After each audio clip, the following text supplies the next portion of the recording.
And I also wanted to thank the library for doing this as well, and the Friends of the Library, and of course everybody here. It's so important to hear these stories, it's so important to share these stories.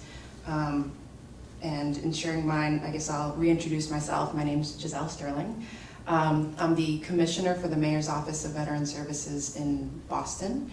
Sarada kind of touched upon it. There's a Veteran Service Officer in every city and town in Massachusetts, and we help our either homeless or at-risk or low-income veterans with financial assistance. But I guess I'll talk about why I joined and then kind of how it got me here. I knew I wanted to be a Marine ever since I was 14 years old. I remember sitting in history class, listening to the battles of Iwo Jima, Guadalcanal, all of those amazing stories and feats of altruism, and just knowing that somehow I wanted to be a part of that. Didn't know exactly why, but my call to that was to serve. So in the Marine Corps, they give you a little dream sheet of, where do you want to get stationed? And I had been doing karate ever since I was 5 years old. So I chose Okinawa karate, Okinawa base. Everybody chooses Hawaii, but I was like, send me to Okinawa. And it was great. I actually got to practice the discipline a little with a sensei there who's like Mr. Miyagi. He didn't speak a word of English, but he was the best sensei I've ever had. But shortly thereafter, 9/11 happened, and I was deployed to Operation Enduring Freedom. In the Marine Corps, I was a field radio operator, so that means I fixed metal boxes to talk to another metal box from large distances away for the most part. So a lot of buttons and wires and whatnot, making that work, but essential to any operation, you need communications. So I did that for 4 years. I also was a martial arts instructor. The Marine Corps came up with their own martial arts program, McMAP, fun stuff.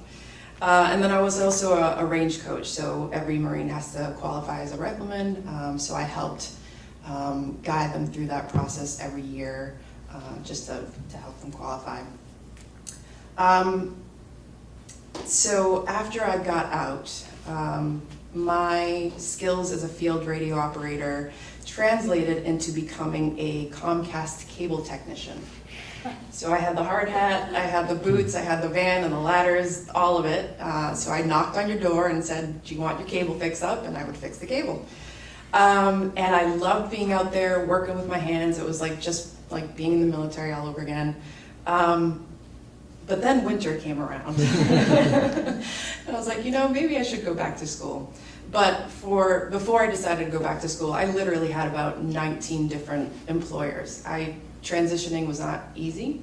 I didn't have skills like in the medical field that kind of transitioned a little bit better into the civilian world, so I kind of struggled a little bit. Like I mentioned before, there's a veteran service officer for every city and town. At the time I was living in Andover, and I volunteered for the VSO in Lawrence, and that man's name is Francisco Urena. He is now the secretary for the Department of Veteran Services for the Commonwealth. So he basically oversees all the VSOs, Veteran Service Officers. But he had my position previously, so he was a commissioner. Governor Baker picked him up. He's the secretary, and now I'm the commissioner. The mayor said, you're doing a great job, let's promote you. So that's kind of how I got to where I am now. And I've been scribbling these notes because I'd love to hear a little bit more about the transition that everybody's had.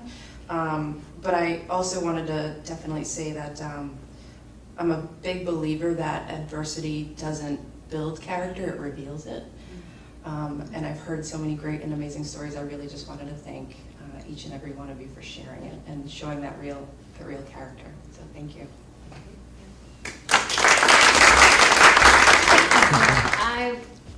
This is important to me, and we did the male panel last week, and that is absolutely important to me because I have a son. But this is my oldest child, and it's very important to me because these women have paved the way for me to continue to serve, but my job to continue their service is to pave the way for my child and my children know that they must give me 3 years of service at a minimum. I don't care what branch. Coast Guard. Well, she needs to join the panel. So it's amazing to have a woman from every branch of service besides the Coast Guard up here. I am honored to know all of you, to meet the trailblazers, to meet women who have made something first, to tell you that I'm continuing the good fight, and believe me, it's not easy to say hashtag me too, and all of you can say it, but my daughter will not say hashtag me too. She won't, and I will ensure that. So it is, I'm choked up, but I am so honored to know all of you and to meet all of you and to say thank you, and I don't even know what else to say, but thank you, and thank you for doing this for me. Thank So you. I appreciate it. It's Thank you all very much.